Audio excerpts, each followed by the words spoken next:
Welcome to Sensitive Changemakers, the podcast where we celebrate the power of sensitivity and introversion in leadership, entrepreneurship, and beyond.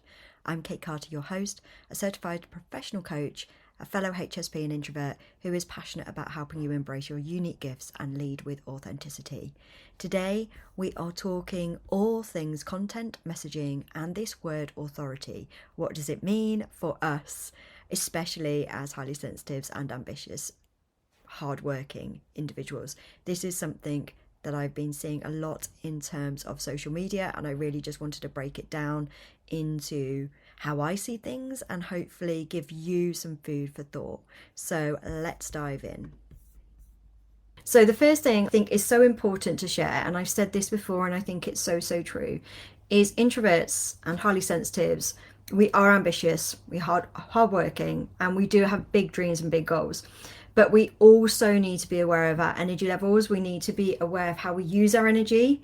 And I would add, actually, in more detail, that we kind of need to create an awareness around whether we're doing something because it benefits us and benefits our business, or whether we're doing something because we're being told we should, or we're taking that on board, thinking that we should or have to do certain things. And I think there is an awareness piece around this. I know that it was the case for me, and I know talking to so many different clients over the last few years, this is something that comes up time and time again, is that they kind of feel that they lose their voice because we're subconsciously taking on so much of what other people are saying in the online space that it starts to come very murky.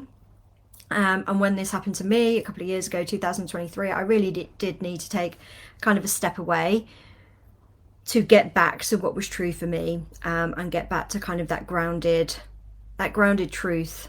And I think so many of us need to do that. So this is really going to be about your way, not the way. And I really want to make that clear as we're going through this. So look at this through the lens of you and your business and your energy levels. Take what you feel is really useful and just kind of disregard the rest. This is very much for you.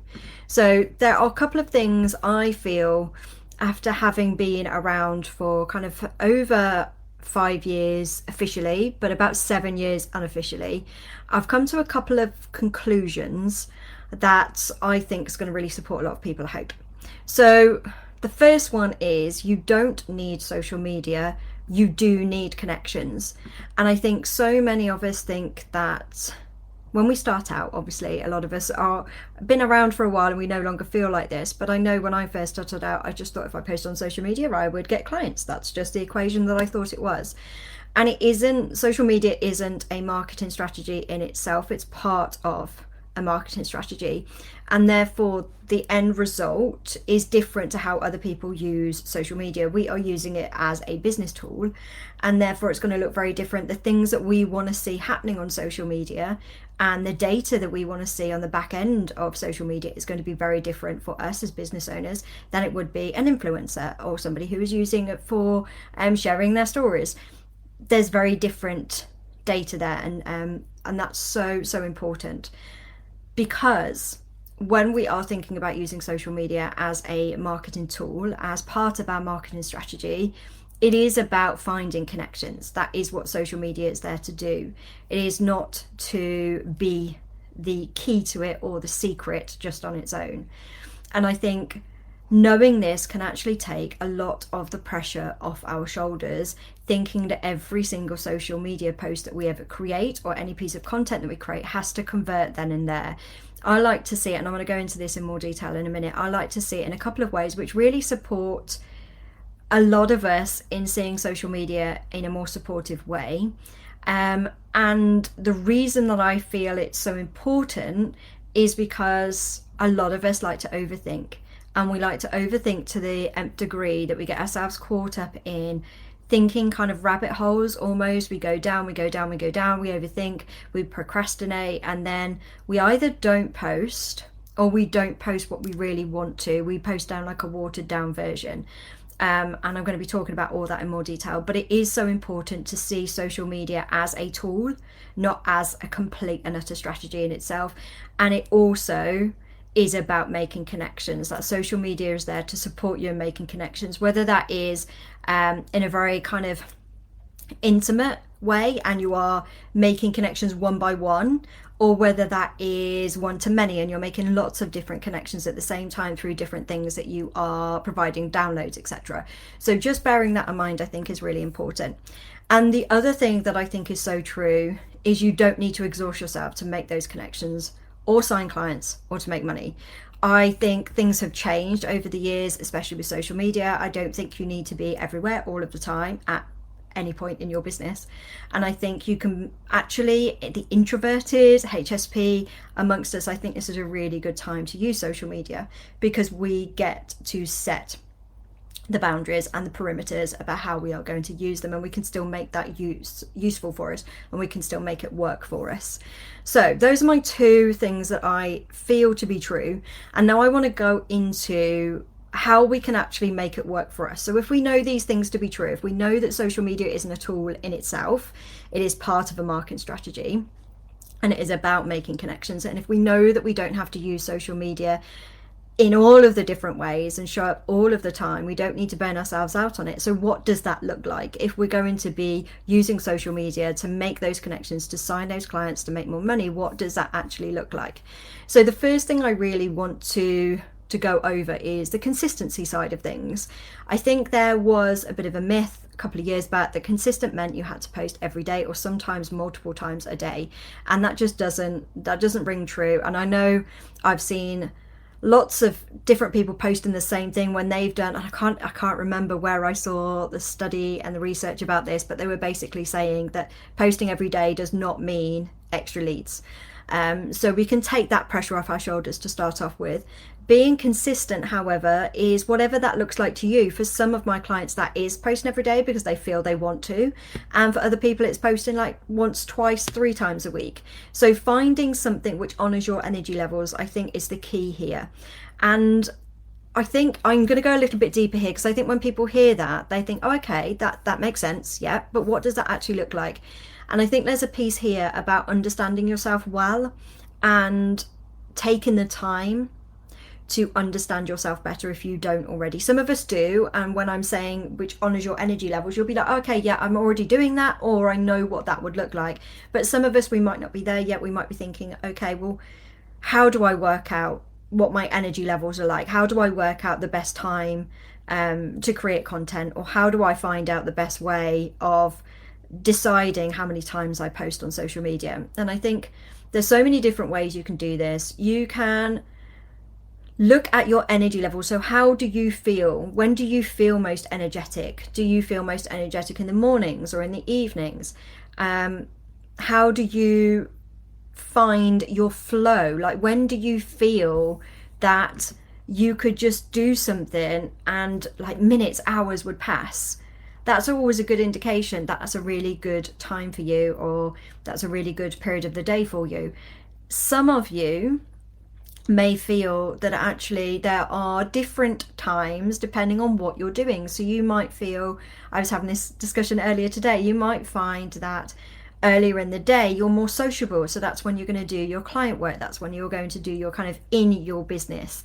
And then you might find the evening times or maybe early morning times is the time when you feel more energetic to do the behind the scenes work and the more admin side of things, or getting support around that. And it is really getting curious. And I think curiosity, I've said lots and lots of times, curiosity is such a wonderful tool to have just generally in your back pocket, but to bring out at various times, because it takes the blame away, it takes the judgment away. We're just getting curious about when our energy levels are at their best. And then we can create a timeline that works for us. And the lady that, I'm going to share a little bit about this, but one of the people that I was talking to today, we were talking about, when our energies dip and our energy levels dip, maybe they dip, if we're women in a menstrual cycle, you may find that your energy dips just before your menstrual cycle starts. And if that is the case, you might want to up your self-care that week and just do bare minimum in business. And then when your energy level is up, you might want to flip that and do it the other way around. You see, so self-care is always there, but you've got a bare minimum either side. And bare minimum I always see as a positive thing, not a negative thing.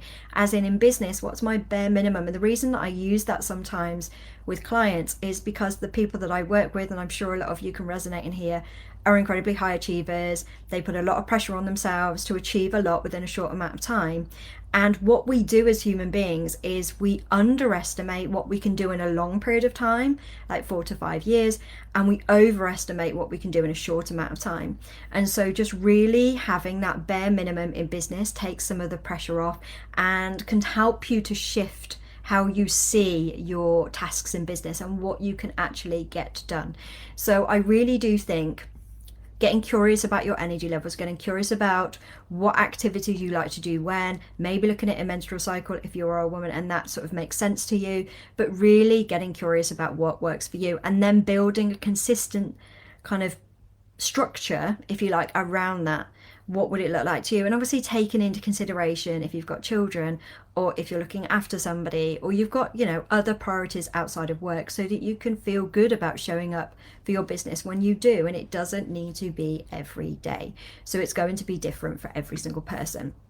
And I think that's a really important part. So it feels quite strategic, but there is some mindset there as well that needs to kind of just be explored a little bit. The next thing I want to talk about is coming back to what I said earlier about taking the pressure off your content. You don't need to make every single piece of content convert into clients. It just, I mean, if it does, great, but for the majority of us, it doesn't, and that's okay. I try to picture it as in different pieces of content for different needs. And I like to think about it as kind of just, I suppose the best way of describing this is my connection focus content and my action focus content. So when I'm creating content, especially as a HSP, because I can overthink things like nobody's business, and as an introvert because of my energy levels. So I'm taking both of those things into consideration. I want that content focused content. This is going to be people getting to know me better. This is going to be me sharing my values and my thought patterns and how I work and how I show up, and kind of maybe a bit the behind the scenes. That's very much about building a picture up of me, so people who are reading that get a really good idea of what is important to me, what I stand for, and how I'm going to look after you as a prospective client. So that's kind of the content connection focus content, and then there's the action focus content. Now this is where we are designing content to guide my prospective client, to guide my audience towards something specific. So, you know, whether it's a free resource or something low cost, or it's a next step. And this is where, so just to kind of get clarity, this is where I distinguish between what metrics or what data I'm going to look at and what I'm not. And again, this supports with, I find, just taking the pressure off. So that more connection focused content, I'm going to look at trends. I'm going to look at patterns. I may, look at, if I'm using Instagram, I might just keep abreast with things that are changing with Instagram. If it's Facebook, same applies. But I'm not going to get downtrodden around every single post and whether it's making any difference. Because that isn't the point of those. The point of those is very much to have connection. So for those, I'm going to look at trends. I'm going to look at some of the things behind the scenes. Like, oh, isn't it interesting when the reels around that particular topic do really well, etc. Those sort of trends. But I'm really going to be focusing on the connection that I have through that. So the conversations that are generated from that kind of content, the people who comment, the conversations that we have in DMs as a result of that. That's really the important metric for me there, is how much is that impacting on those connections. The more action focused content, that is where I'm going to be looking at the data, because that's a really kind of direct, I'm sending you here, take this next step with me. I do want to look at conversion rates, and I do want to look at some of the back end data of how many people have clicked on the link, etc. So just to give you an idea of both of those, they both are really important. They both serve a purpose. but I'm going to look at them and I'm going to view them very differently, so that I'm not putting all of the pressure on my shoulders to think that every single piece has to convert. So I hope that's supportive. And the end thing that I want to say here is that more content, or connection focused content, that is what people talk about when they talk about authority. And I said earlier, this seems to be a buzzword at the moment: standing in your authority, being in your authority. And the actual word itself, I think, it doesn't frustrate me, but it does. I think it's just the amount of times I'm seeing it. It's just everywhere at the moment. But the actual message underneath, I think, is an important one, which is to share your authentic self, to be yourself, to share your thought patterns and your ideas and your opinions. And they don't need to be loud. As introverts and highly sensitives, I'm sure we're not the loudest in the room, but it doesn't mean that we're any less powerful. I really do believe in that quiet power. And I think if we can embrace that, if we can embody that, and we can share that in our content, that is super, super powerful.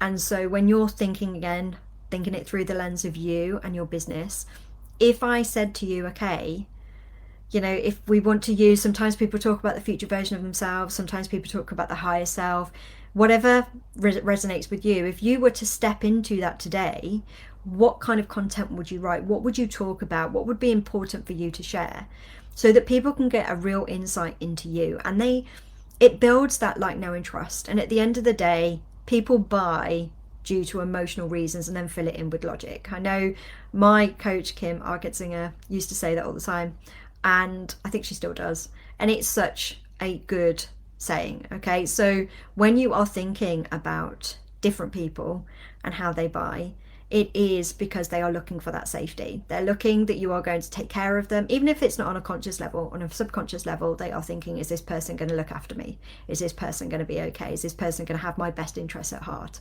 And that kind of connection focused content is really going to support build the picture for that.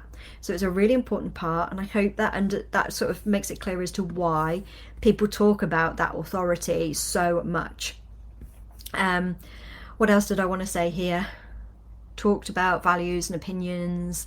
The other thing I think that comes up for me here is, as always, when we are doing something strategic, a mindset issue point is going to come up that can be explored. And I think that is the case here. So when we are talking about authority, when we're talking about being authentic self, the mindset behind this is also going to pop up. We may not feel, there might be a bit of imposter syndrome.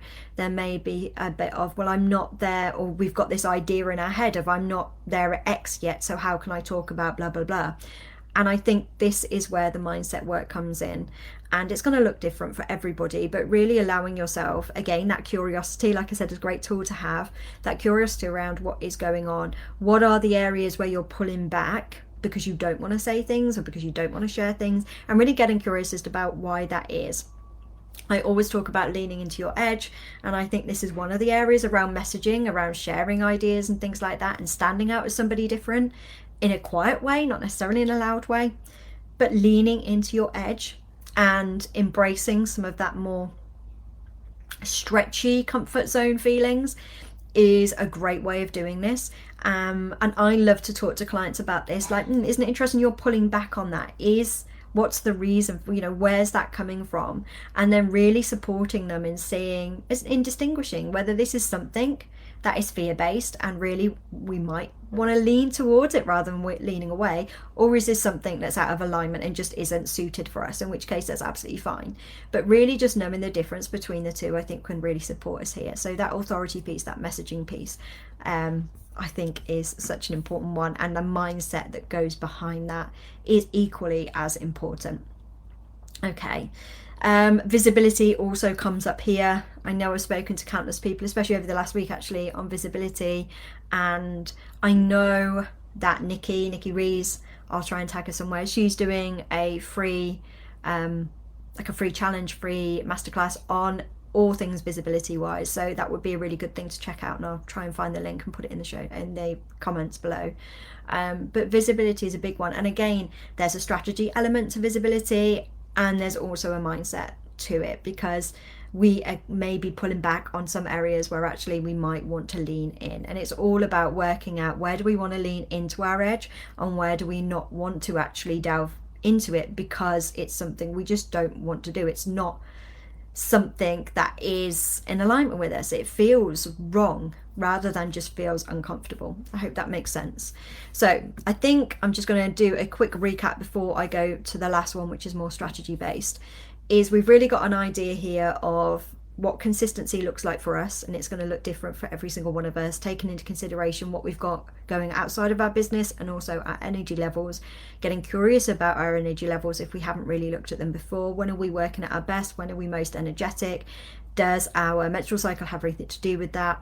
And then looking at the actual content and taking some of the pressure off ourselves in terms of the content, making sure that we're building up that picture of ourselves in our content through our thoughts and our values and our priorities and the behind the scenes thinking and all of that. And then also that more action focused content where we want to direct people to the next step, and how we look at both of those different pieces of content and what we expect from both pieces of content, and then the mindset that comes behind that.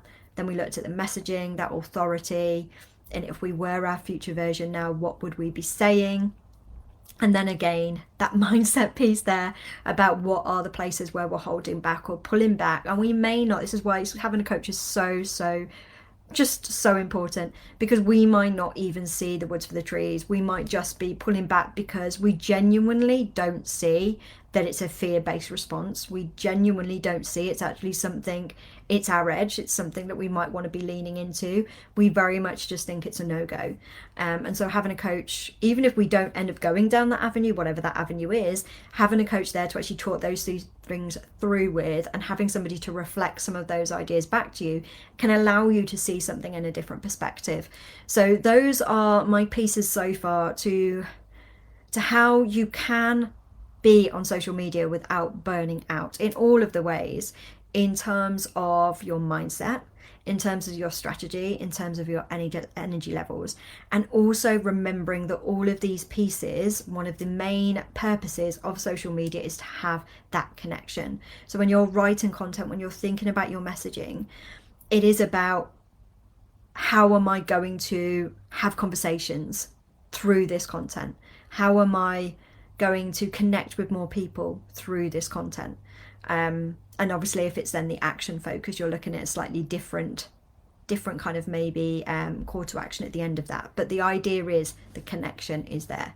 And then the last thing I really want to talk about is a funnel. I think funnels, you either hate them or you love them, or you're not sure what they are.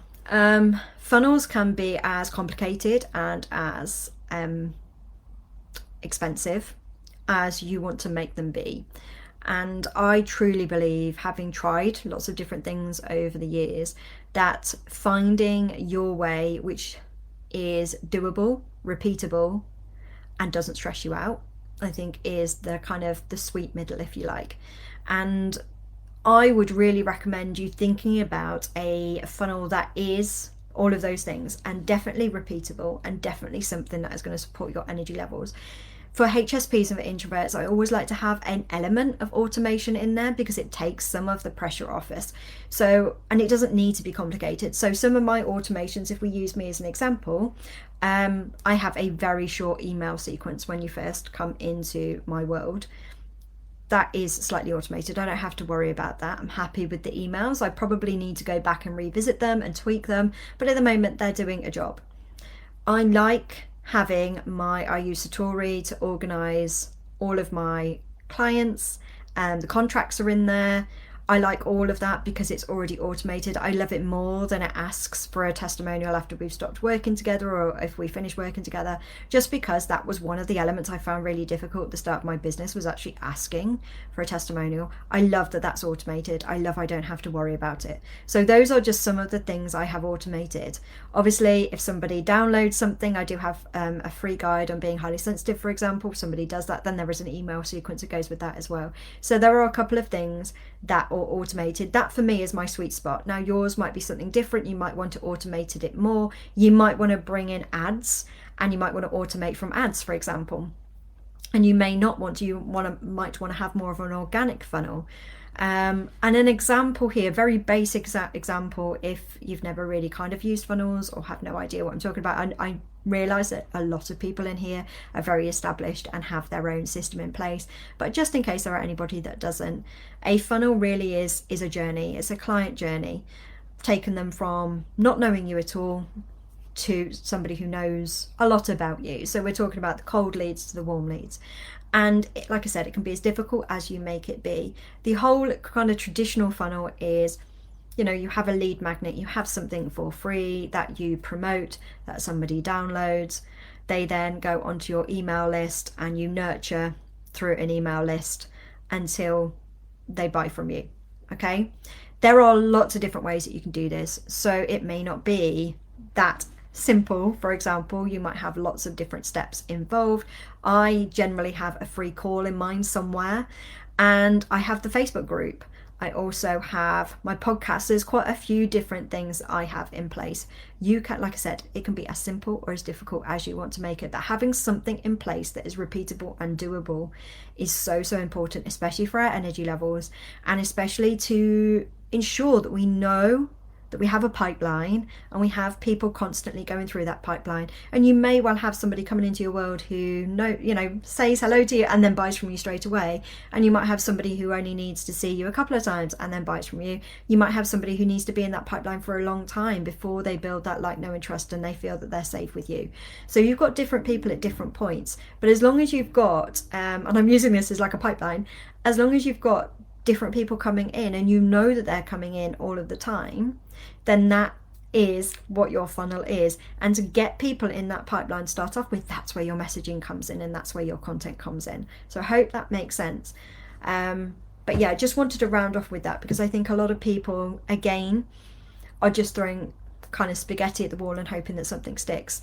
And really what I want to offer you here is working out all of the things that we've just said, but finally working out a simple, repeatable, doable funnel that works for you time and time again. So you know exactly, because once you've got a funnel going, you can know exactly where something breaks down or where there's a slight gap, or, you know, people are clicking through here and then stopping. Isn't that interesting? What's happening there? Can we look at that in more detail? So you can really start to refine and refine and refine until it's a well-oiled machine. But just having that funnel can be really supportive. I think I'm going to end it there because I realised I've spoken a lot and there's a lot of information that I've gathered here, and I know I've mentioned a couple of people that I'm going to put in the comments that you can go in and look at for more information and more details about certain things that I've spoken about there.